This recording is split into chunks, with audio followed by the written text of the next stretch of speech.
Got a couple ribeye steaks here today. We're going to be sous videing these, so stay tuned. I start off with a whole ribeye primal. I think it's a great way to save a little bit of money. You got a vacuum sealer like this one from Wevac. You can vacuum seal them and they'll last you in the fridge for at least a year, but a ribeye primal never lasts me that long. So here's the first two we're going to cook out of this primal, and we're going to be sous videing these. So why don't you come in close and I'll show you how we get these ready for sous vide. I'm going to keep these simple. We're just going to season them up with some of the classic from the Fire and Smoke Barbecue Company. This is just a great all-purpose SPG rub. Salt, pepper, garlic. Let's give them a nice coat. Watch the wind. Flip them over. And of course, just repeat the process on the other side. These ribeyes don't have the best marbling, but they feel really tender. But we're gonna add a little bit of fat to them right here in a second. We're gonna put a little bit of bacon up right in the vacuum bag and cook them in that while they sous vide. This is my first time sous videing steaks, so go ahead in the comments and let me know all the things I'm doing wrong. We're just gonna put about maybe a tablespoon, maybe a little less. I don't want to overdo it with this bacon grease on here. Okay, we'll get that out of the way. We'll get these in the vacuum bag. I'm really excited to try these steaks. You have to watch till the end to see how they turned out. These are about, I would say, about 1.5 inches thick. Probably talking about a 1.5 pound, 1.25 boneless ribeye steak. This one, the other one's a little bit smaller. Big one's for me and the kids. The littler one will be for the wife. I'm going to cook hers a little bit more, but we'll figure out how to do that at the end. Okay, put that in a bag. We'll get the other one in the bag, and then we'll show you the chamber vac. It's actually simple. There's a power switch on the side. We'll go ahead and switch that on. Then we'll hit this power button to turn it on. We're going to open the lid, and we're going to use the auto settings, and we're going to go for medium bag size. Put these steaks right in there. Just 2 little tabs here. You want to make sure you get the bag underneath. Then all you got to do is close the lid and they'll do the rest.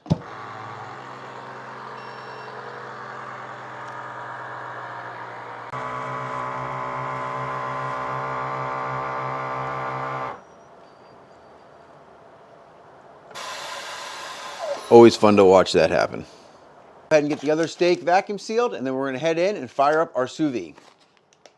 We're inside now. We got the Wevac sous vide circulator going. I got it set to 115 degrees. It's still kind of coming up to temperature, but I'm going to go ahead and put these steaks in. It's lunchtime right now, and we'll let these sit in here until dinner time. This should make for a very easy weeknight dinner. Looking forward to trying this out. So I'll see you when it's time to put a little sear on these steaks. These steaks have been in here cooking sous vide for several hours now.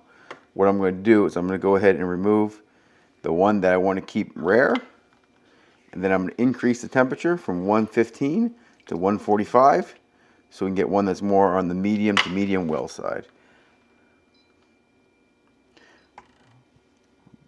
That finished cooking up, and then we'll fire up the grill in just a couple minutes. Got these Jealous Devil Chunx all heated up in this chimney, using about 3/4 of a chimney. I'm going to go ahead and dump it in the Slow N Sear inside of my SnS kettle.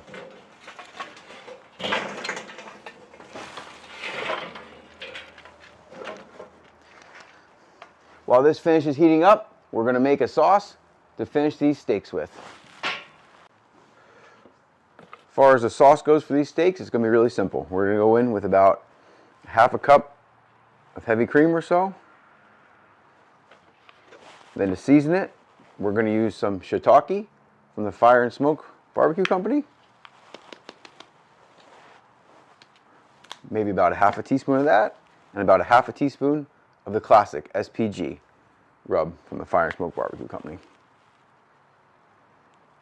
And then we'll get this over some medium heat. We'll reduce it. Once it's reduced, we're going to go ahead and add some freshly grated Parmesan cheese. I'm going to light up our 2-burner Camp Chef stove outside. Favorite place to cook, much more peaceful. And now we'll reduce this to medium. Just let this simmer. Gonna get these steaks out of the bag. This is the one that's more cooked. We did it to 145 degrees. Put these out in the cutting board, and then we'll dry them off. This one here is more on the rare side, 115 degrees. So we'll pat these dry, and the words of Guga, they might not look that good now, but just wait. Okay, that charcoal is ready to cook on. We're gonna get this first steak on. This is the one we wanna cook a little bit more, so we're gonna cook that first, and then we'll put it on the side of the grill to stay warm. If it cooks a little bit more over there, it's not gonna bother me. This will only take a couple minutes per side at most. Take a look at the cream sauce. Almost ready to add the cheese. All right, let's get this flipped.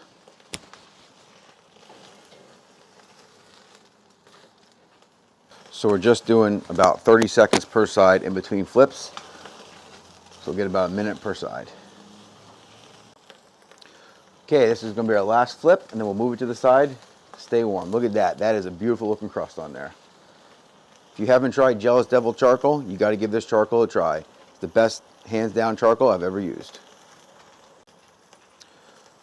Okay, let's get this off the heat.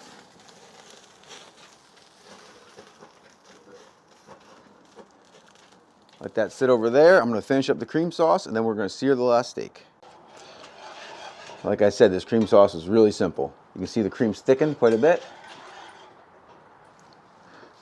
Now we're going in with about a half cup of freshly grated Parmesan cheese. Put this on low heat now, and when the steaks are done, this will be just right. Okay, time to get this one on. Same procedure, about 30 seconds per side. Time to flip.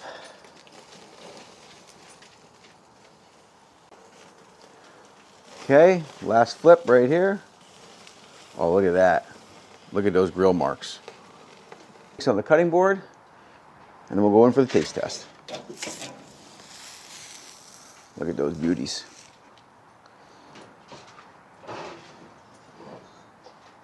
There's that cream sauce looking good.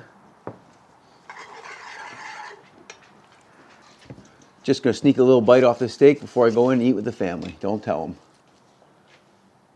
Look at that, nice and rare. Dip it in some of that sauce. Oh my God. Wow. Definitely want to try this recipe. Thanks for watching. Hit that like button, subscribe, head over to Instagram @RustyBarbecueLamb, give me a follow. Thanks again.